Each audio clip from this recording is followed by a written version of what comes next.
Has been accused again and again of hoarding hundreds of rabbits. Now Miriam Sakowitz is back in jail for allegedly doing it again. KATU's Brian Barker live at the Washington County Jail.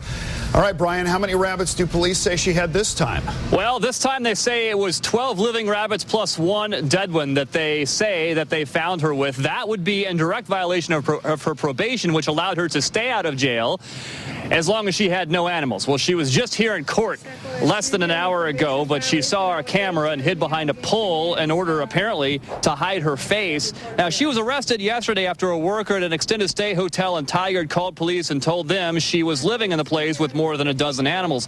One of the rabbits was dead. Sakowitz was arrested, and the rabbits are now headed to the Oregon Humane Society, where they will eventually be up for adoption. Police believe Sakowitz had been raising the rabbits for months.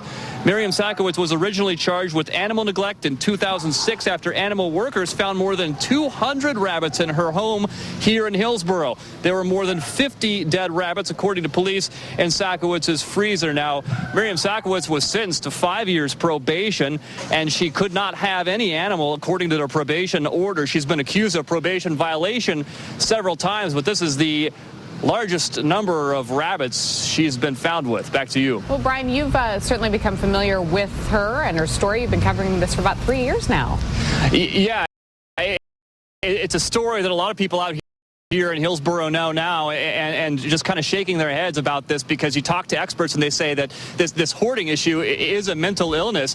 She actually went to the effort, according to police, of breaking into a secure facility, a hidden facility where hundreds of her rabbits were being held while she was being prosecuted. And she is accused of taking 150 of those rabbits across state lines up to the Chehalis area in Washington State, where she was then arrested for, again, probation violations. So this just keeps happening over and over and over again. This time, they say that she'd been living in that hotel for months with these rabbits. So it's sort of a revolving door, and people up here who deal with this sort of situation are just kind of scratching their heads because they don't really know how to stop it other than keeping her in jail. All right, Brian Barker, thank you.